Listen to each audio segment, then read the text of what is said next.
बातमीपत्रामध्ये आता पाहणार आहोत सकाळच्या महत्त्वाच्या 100 बातम्या अतिशय वेगवान स्वरूपात सुरुवात करूया। ठाण्यातील सिव्हिल रुग्णालयात शिवसेना नगरसेवक रमेश म्हात्रे यांच्या विरोधात डॉक्टर, नर्स आणि कर्मचाऱ्यांनी आंदोलन केलं। शिवसेना नगरसेवक रमेश म्हात्रेंवर कायदेशीर कारवाई व्हावी आणि आरोपीला कठोर शिक्षा मिळावी अशी मागणी कर्मचाऱ्यांनी केली। कोल्हापुरात शिक्षकांना लावण्यात येणाऱ्या अशैक्षणिक कामाच्या विरोधात शिक्षकांनी सामूहिक रजा आंदोलन केलं। अशैक्षणिक कामातून मुक्ती, शिक्षक अभियोग्यता परीक्षेतून सूट देण्याची मागणी करण्यात आली आहे। शिक्षकांना एसआयआरच्या कामात जुंपलं जात असल्यानं विद्यार्थ्यांच्या शिक्षणावर विपरीत परिणाम होत असल्याचा आरोपही त्यांनी केला। छत्रपती संभाजीनगरमध्ये दक्षिण मारुती मंदिर ते अमृतेश्वर राम मंदिर पदयात्रा काढण्यात आली। यावेळी राम मंदिरातील दानचोरीचा निषेध करण्यात आला। नवी मुंबई शहरात 2016 पासून तब्बल 5000 अनधिकृत इमारती उभ्या राहिल्याचं समोर आलंय। 295 महापालिकेचे अधिकारी जबाबदार असल्याची माहिती आहे।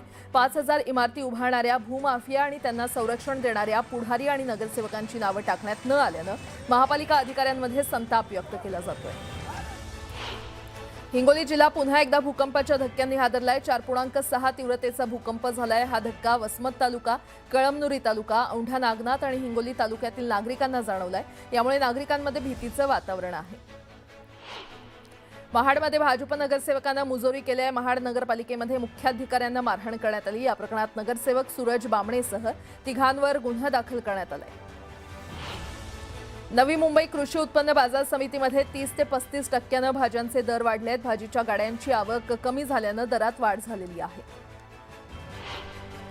रत्नागिरी जिल्ह्यामध्ये गेले काही दिवस पडलेल्या मुसळधार पावसामुळे जनजीवन विस्कळीत झालंय। परशुराम घाटाच्या सुरक्षिततेसाठी उभारण्यात आलेल्या गॅबियन वॉल खालील माती मोठ्या प्रमाणात सरकली असून पाण्याचा निचरा करण्यासाठी बांधण्यात आलेल्या संरचनेला तडे गेलेले आहेत। पाणी वाहून नेणाऱ्या काही पायऱ्या वाहून गेल्यात तर उर्वरित पायऱ्यांनाही भेगा पडल्यानं घाटात दरड कोसळण्याचा धोका पुन्हा वाढलाय।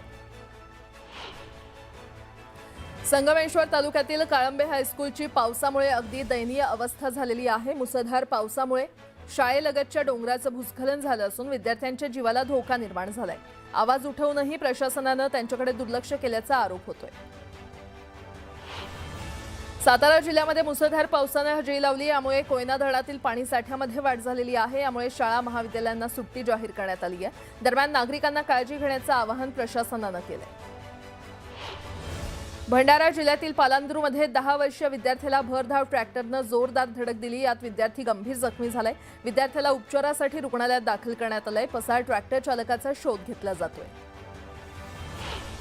नाशिक जिल्ह्यातील अनेक भागात पावसानं धुमाकूळ घातलाय। असं असताना दुसरीकडे मात्र मनमाड, नांदगाव, येवला, चांदवड तालुके अजूनही दमदार पावसाच्या प्रतीक्षेत आहेत। रिमझिम पाऊस वगळता या भागात अद्यापही सलग जोरदार पाऊस झाला नाही। पावसाअभावी अनेक गावं, वाड्या, वस्त्यांवर भीषण पाणी टंचाई निर्माण झाली आणि त्यामुळे ऐन पावसाळ्यात हजारो नागरिकांना टँकरची वाट पाहावी लागते। मुसळधार पावसामुळे गेले 3 ते 4 दिवस अनेक चाकरमानी त्यांच्या कामावर जाऊ शकले नव्हते। मात्र आता पावसानं उसंत घेतली आहे। रेल्वे सेवा रुळावर आल्यामुळे प्रत्येकाला आपली नोकरी वाचवण्याची धडपड सुरू झाली आहे। नालासोपाऱ्याचे रेल्वे स्टेशनच्या पूर्व आणि पश्चिमेला दोन्ही बाजूनं अजूनही पाण्याचा वेढा सुटलेला नाहीये। चिखलाच्या साम्राज्यानं दुर्गंधी पसरली आहे। तर दुसरीकडे ट्रेनमध्ये चढताना एका दरवाजानं ट्रेनमध्ये चढता येत नसल्यामुळे पटरीमध्ये उतरून प्रवासी जीव धोक्यात घालून ट्रेनमध्ये चढतायत।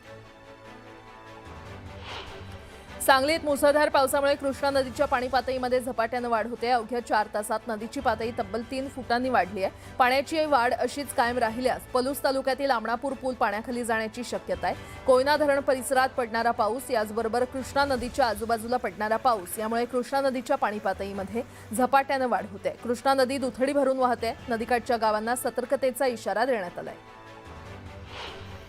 सतत पडत असलेल्या पावसानं सांगली जिल्ह्यातील वारणा नदी अजूनही दुथडी भरून वाहत असून परिसरात पूरस्थिती निर्माण झालेली आहे। मांगले, सावर्डे बंधाऱ्यालगतचा संपर्क रस्ता आणि अनेक झाडं पुराच्या पाण्यात वाहून गेले आहेत। गेले काही दिवस पडणाऱ्या मुसळधार पावसामुळे वारणा नदीच्या पाणी पातळीमध्ये मोठी वाढ झाली असून याचा मोठा फटका मांगले, सावर्डे येथील बंधाऱ्यालगतच्या रस्त्याला बसलाय। प्रशासनानं नागरिकांना पुराच्या पाण्यातून किंवा या धोकादायक मार्गावरून प्रवास करू नये असं आवाहन केलंय। मुंबई पुणे जुन्या महामार्गावर खोपोली एक्झिटच्या बायपास रोडवर मोठी दरड कोसळली। यामुळे खोपोलीकडे जाणारी एक लाईन वर मोठ्या प्रमाणात माती आल्यानं एक लेन बंद झाली आहे। या घटनेकडे संबंधित यंत्रणांनी तात्काळ लक्ष देऊन रस्त्यावरची दरड हटवावी अशी मागणी वाहन चालकांनी केली आहे। रत्नागिरीच्या संगमेश्वर तालुक्यातील कोळंबे हायस्कूलमधील विद्यार्थी भूस्खलनाच्या छायेत आहेत। गेल्या काही दिवसांपासून सततच्या पावसामुळे शाळेलगतच्या डोंगराचं भूस्खलन झालं आणि तातडीनं लक्ष देण्याची मागणी होती। रत्नागिरीच्या परशुराम घाटाच्या सुरक्षिततेसाठी उभारण्यात आलेल्या गॅबियन वॉल खालील माती मोठ्या प्रमाणात सरकली आहे। पाण्याचा निचरा करण्यासाठी बांधण्यात आलेल्या संरचनेला तडे गेले आहेत। पाणी वाहून नेणाऱ्या काही पायऱ्या वाहून गेल्या आहेत, त्यामुळे उर्वरित पायऱ्यांना देखील भेगा पडल्या। पुढची बातमी पाहूयात। आषाढी वारीचा आध्यात्मिक, सांस्कृतिक आणि ऐतिहासिक वारसा आता जागतिक प्रेक्षकांपर्यंत पोहोचणार आहे।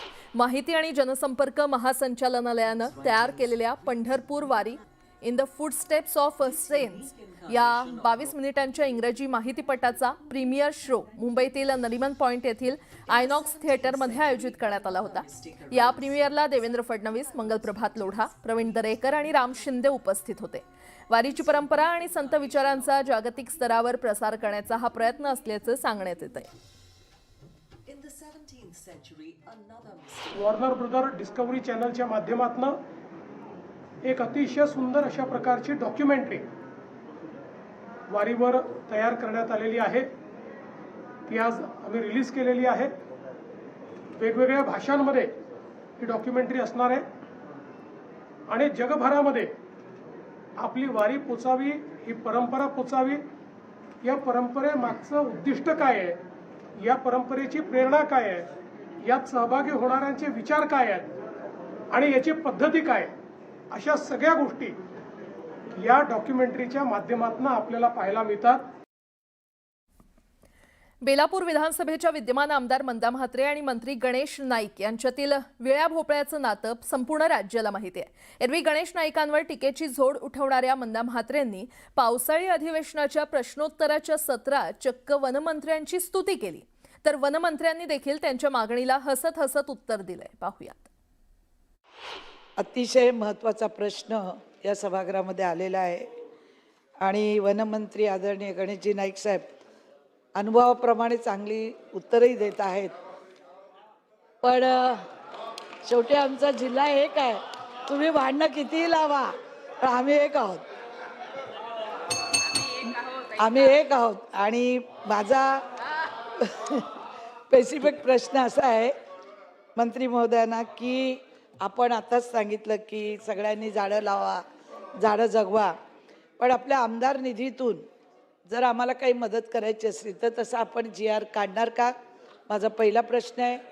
दुसरा प्रश्न असा आहे की मतदारसंघामध्ये नवी मुंबई जिल्हा आमचा आहे, तर तिथे 5 लाख झाडं लावायचा आमचा मनोदय आहे आणि ते मोठी करण्याचाही, तर मंत्री महोदय आम्हाला 1 लाख झाडं देणार का, हा दुसरा प्रश्न आहे। सन्मान्य सदस्य मंदाताई म्हात्रे यांनी जी भूमिका घेतली, त्यांनी 1 लाख झाडं मागितली, रोपं मागितली, 5च्या 5 लाख त्यांना ते रोप दिले।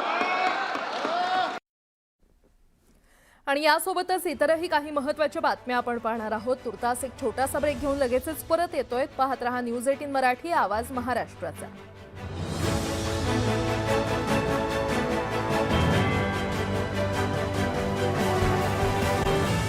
नांदेड शहरातील मन्यार गल्ली परिसरात प्रतिबंधित पाकिस्तानी सौंदर्य प्रसाधनांची अवैध विक्री होत असल्याचा धक्कादायक प्रकार उघडकीस आलाय। अन्न आणि औषध प्रशासन आणि नांदेड पोलिसांनी संयुक्त धडक मोहीम राबवून एका मोठ्या गोडाऊनवर धाड टाकली। गोडाऊनमधून तब्बल 37 प्रकारची पाकिस्तानी सौंदर्य प्रसाधनं आणि क्रीम्सचा मोठा साठा जप्त करण्यात आलाय। जप्त करण्यात आलेल्या या अवैध सौंदर्य प्रसाधनांची किंमत अंदाजे 50 ते 60 लाख रुपयांच्या घरात असल्याचा प्राथमिक अंदाज आहे। घटनास्थळाला पोलीस अधीक्षक नीलभ रोहन यांनी तात्काळ भेट देऊन पाहणी केली आहे, तर यावेळी गोडाऊन मालकाला ताब्यात घेऊन सखोल तपास सुरू आहे। इतवारा पुलिस स्टेशन की हद्दी में इतवारा में कुछ पाकिस्तानी मेड कॉस्मेटिक्स प्रोडक्ट्स मिले हैं, तो वो ड्रग्स डिपार्टमेंट की साथ में उसके ऊपर कार्रवाई चल रही है। अभी इसमें आगे की कार्रवाई भी हो रही है। पुन्हा एकदा बातम्या पाहूयात वेगवान स्वरूपात। वर्धा जिल्ह्यात बोगस सोयाबीनचं बियाणं मिळाल्याच्या शेतकऱ्यांनी तक्रार केलेल्या आहेत। उगवण क्षमता कमी असलेल्या बियाण्याबाबत जिल्ह्यातल्या शेकडो शेतकऱ्यांनी कृषी अधिकाऱ्यांकडे तक्रारी दिल्यात। कृषी विज्ञान केंद्राच्या कृषी शास्त्रज्ञांचा समावेश असलेल्या समितीकडून शेतावर जाऊन प्रत्यक्ष पाहणी करण्यात येणार आहे। यवतमाळ जिल्ह्यामध्ये आतापर्यंत जवळपास 2 लाख हेक्टर क्षेत्रामध्ये सोयाबीनची लागवड करण्यात आली आहे. मात्र काही शेतकऱ्यांच्या शेतामध्ये पेरलेलं बियाणं उगवलंच नसल्याचं पाहायला मिळतंय. यामुळे शेतकऱ्यांमध्ये चिंतेचं वातावरण आहे. अकोला जिल्ह्याच्या अनेक भागात बोगस आणि निकृष्ट दर्जाच्या बियाण्यांमुळे शेतकऱ्यांना फटका बसलाय. बाजारातून खरेदी केलेलं बियाणं उगवलंच नसल्यानं शेतकऱ्यांवर आता दुबार पेरणीचं आर्थिक संकट उभं राहिलंय. दोषी कंपन्यांवर तात्काळ कारवाई करून शेतकऱ्यांना मोफत बियाणं उपलब्ध करून देण्याची मागणी करण्यात आली. अमरावती जिल्ह्यामध्ये सोयाबीन उत्पादक शेतकऱ्यांनी बियाणं पेरलं होतं. मात्र 10 ते 12 दिवस होऊन देखील या बियाण्याची उगवण झालीच नसल्यानं शेतकरी संतप्त झालेत. अमरावती जिल्ह्यातील अमरावती, तिवसा, वरुड, मोर्शी, भातकुली आणि वलगाव तसंच धामणगाव रेल्वे या तालुक्यांमध्ये हे बियाणं उगवलं नसल्याच्या अनेक तक्रारी शेतकऱ्यांनी केल्यात.